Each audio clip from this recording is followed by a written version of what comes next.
Jesus' parents went to Jerusalem for the feast of Passover, and when he was 12 years old, they went up according to festival custom. After they had completed its days, as they were returning the boy, Jesus remained behind in Jerusalem, but his parents did not know it. Thinking that he was in the caravan, they journeyed for a day and looked for him among their relatives and acquaintances, but not finding him, they returned to Jerusalem to look for him. After 3 days, they found him in the temple, sitting in the midst of the teachers, listening to them and asking them questions.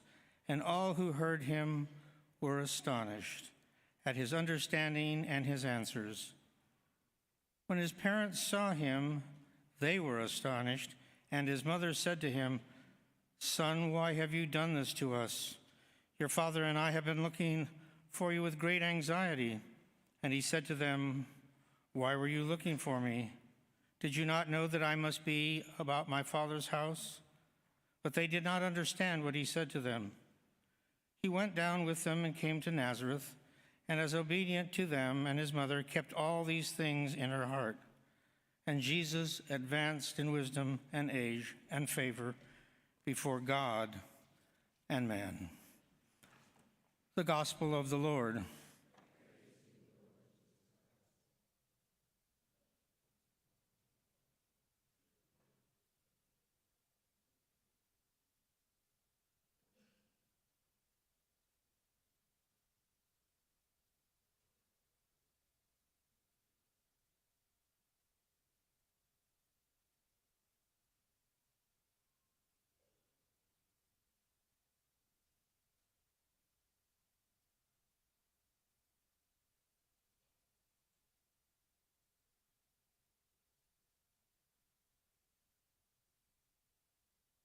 Today we celebrate the Feast of the Holy Family, established after World War I because of the shambles that the world was in. Today we hear in the Gospel the story of the founding of Jesus in the temple. Quality of family life is spoken about these days, and we might hear people say they certainly come from a good family. I respect that family. They certainly stick together through tough situations. We see family life portrayed in TVs and movies, and there's a lot of single parent families that are out in our society today. Today in Scripture, we hear about the virtues of a family. In Sirach, in our first reading, it talks about family, especially about the father, and honoring your father and your mother, and taking care of your parents when they grow old. Colossians especially describes the qualities found in a good family. It says some of the qualities as mercy and kindness, humility, meekness, patience, and forgiveness. And so that Christ's peace can reign in our hearts. Those are some of the qualities that we maybe think about in our families.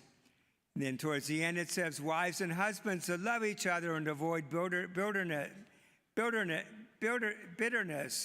children obeying their parents.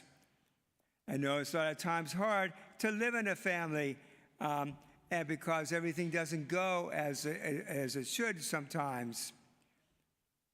So many times we hear you just can't pick your family, but we are called to strive to live those virtues that are good for family lives. And the gospel, we don't know much about the family of Jesus and what happened to him many years, but we do hear today about him being 12 years old and being in the temple.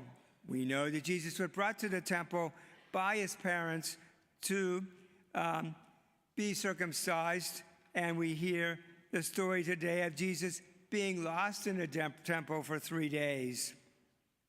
At the age of 12, they went to Jerusalem to be able to honor the feast, and when a boy became old enough as bar mitzvah, he was obligated to go to the temple for three pilgrimage feasts. And that's where Jesus and Mary went and that's why they were in Jerusalem. We can imagine how frantic was the search for Jesus by Mary and Joseph, both knowing that the child was so special. Perhaps the three things we can remember about the gospel is Jesus' words to his parents when Jesus was saying to them, the most logical place to find me would have been in the temple. But his parents did not understand that. And the second reaction perhaps is Mary. It was hard on Mary and Joseph to understand. And Mary had that surprise response in Scripture saying that we did not know where you were going. And that's why he said, don't you know I should be in my Father's house? With a surprising response that he made. And Jesus returning to Nazareth with them, advancing in wisdom and age and favor before God and man. Even at that point of Jesus' life, he was beginning to reveal his divinity to the world. Fulton Sheen said once, there are no planes in the spiritual life. We're either going uphill or coming down. As Colossians says today, whatever you do in word and deed, do it in the name of the Lord.